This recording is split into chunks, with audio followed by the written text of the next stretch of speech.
and were through the strike. Where are you from? I'm originally from Kenya. I was born in a very, very small town in the western part of Kenya.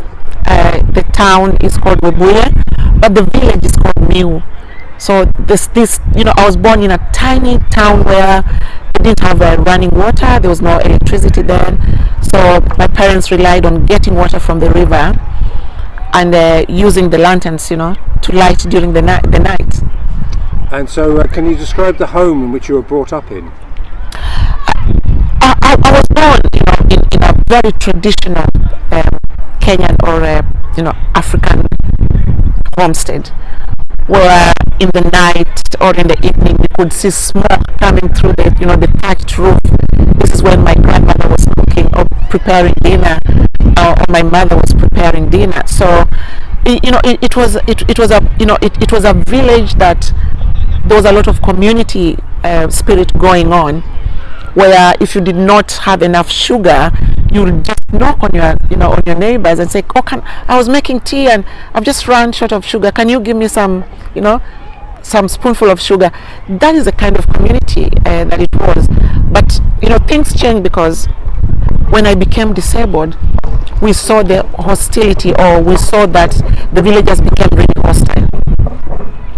And the villagers became hostile because I was born as a very healthy child, and when I was 2.5 years, I became ill. And traditionally, they wanted answers for everything, and because they could not find the answer to what had happened to me, they tried, witchcraft. The witch doctors could not cure me. They tried, religion could not cure me. Therefore, they said, we think this is a big curse from God, and because of that, we do not want her. So that's really, they were hostile, and they sort of they did not want us to be in the village, because they thought the curse that was on me would be spread to every other young child. A couple of things. First, out of 37 interviews, the first time witchcraft has been mentioned. That's quite a scary word to some people, but was that just traditional? Explain a bit about witchcraft.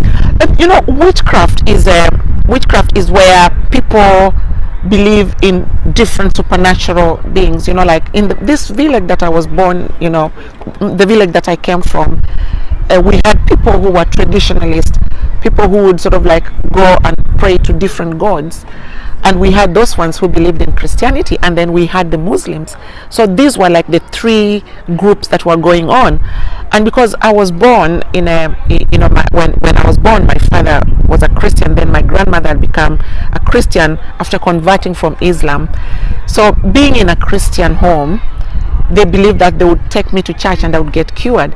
But other neighbors who believed in different idol worshipping and stuff like that, they thought this was witchcraft. And when there was no answer, when none of them could cure me, they were like, oh, so this is something beyond us, so therefore we must really be careful about this family. So what happened to school? Did you go to school? I went to school for the physically handicapped. This was many miles from where I was living. This was in the mid 70s to the late 70s. And to be honest, there were only 2 schools in Kenya that could, that understood my needs. As a disabled young woman who was just crawling on her hands and knees, and then I went to hospital, and they gave me leg braces and calipers and crutches. Then I started to walk, to support myself in that way. But the funny thing is, I could not go to any ordinary school, because you needed to walk to school in the morning and come back to school in the evening. But because my father was in the army, he was told about a school that the Salvation Army from Great Britain, America, and Canada had started this beautiful school for the physically handicapped. So therefore, I was among the first students who enrolled in that school. It was a boarding school. So was the school far away from where you were brought up? The school was so far away. The school was about 500 kilometers away from home. So I couldn't go in the morning and come back. So we would go to school and stay there for 3 months, come home for 3 or 4 weeks holiday, and then go back to school again. So in a year, we would have 3 terms. So in total, 9 months at school and 3 months at home. What were your favourite subjects at school? Oh, I loved languages. I excelled in English language and I excelled in Swahili. But I was also very good in history. I was rubbish at geography. I didn't like geography, and I didn't do so well in sciences. So what is your first language? My first language is Swahili. And do you, obviously we're here in Harlow, in Essex, in the east of England, United Kingdom, do you ever get an opportunity to speak Swahili? I speak Swahili with other people in town who are originally from Kenya or sometimes Tanzania, or a bit of Ugandans will also speak Swahili. But nowadays, because of technology, I will FaceTime my family back in Africa, my brothers, my sisters, my nieces. They will, we will speak Swahili. And my son is also learning to speak Swahili now. And why is that important? I think, to me, why it is important for my son to speak Swahili, it is important for my son to understand where mom comes from. My son is biracial. His dad is white English. Mom is black African, now become British. I think identity is very important, and you realize that when young people are growing up, they want to belong. They want to know that I belong here.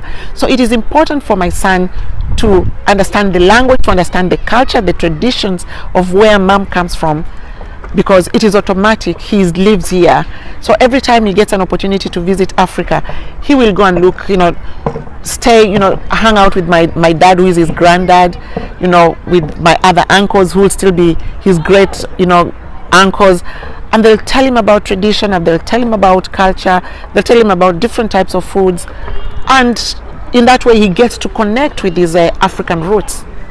You're a very articulate professional, you're an activist, but there's a reason we're down at a track as well, because of your credentials in sport.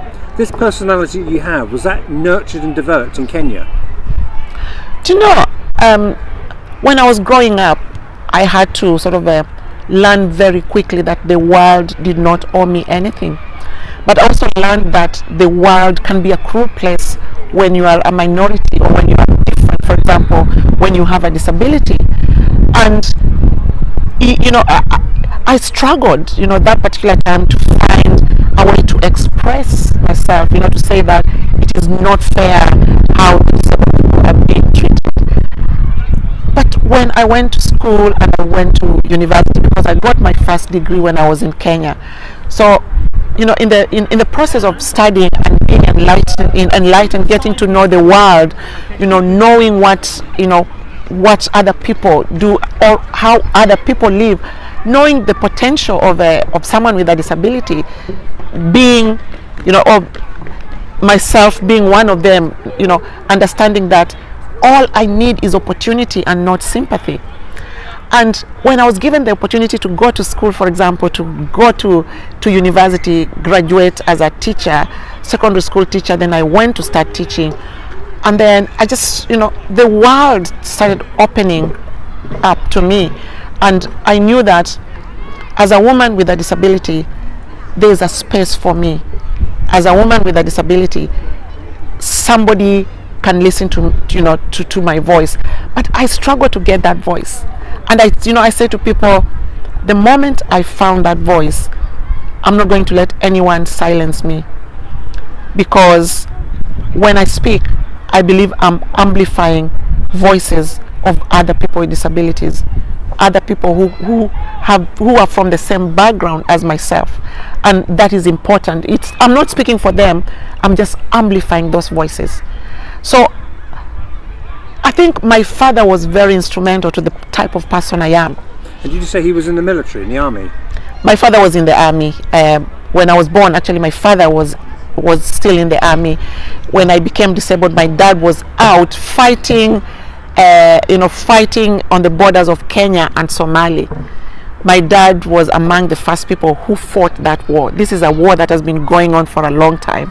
So my dad was away fighting. But being brought up in a military house, let me say, I knew what discipline was, but I knew what love was. because my father could not tolerate nonsense. My father knew, and my father used to say to me, you know what, Anne, you are different from these other children when it comes to using your legs, but up here you could even be smarter than them. And I just proved that because I was the first person from my family to get an education all the way to university level. When's the last time you were in Kenya? The last time I was in Kenya was 2019, and I remember when we went to Kenya, we took wheelchairs, because I have a foundation, the Olympia Fuller Foundation, and we took wheelchairs because we like to supply mobility aids to people with disabilities, and we were hoping to go back in 2021, but because of the pandemic, it wasn't possible. But every time I go to Kenya, I like to show people what is possible when that opportunity is there. And inclusion to me is a big thing. I always say that inclusion is an act, yes, but we also need to say that diversity becomes a fact. We cannot run away from the fact that we are so different, yet there's so much that connects us. And I think that is the beauty. When I look at Halo, it shines diversity. How we've come from different places, plucked from different places. Some came here because of the war, some came here because they were immigrants, some came here because of different reasons, but we found a common ground, which is the love we have for Halo and how we've made Halo our home and how we want to contribute to this beautiful community. And just a couple more questions. You mentioned about your foundation. I guess the last time I interviewed you was to wheelchairs to Ukraine. So in this series of films from Afghanistan and Zimbabwe, you've got a real sense of helping the whole world, haven't you? You know what? I think the world has become a global village. When you have a disability, when you are from the minority the way I am, you just realize that the world is a global village, and what we can do is listen to people's cries. Let us be sensitive to what is going on in the world, and let us be our brothers' keepers, because one day it could be us needing them. We just don't know what is around the corner. We don't know what life holds for us tomorrow. So I think we should never withhold kindness. Let us give that kindness out as soon as we know that it's needed.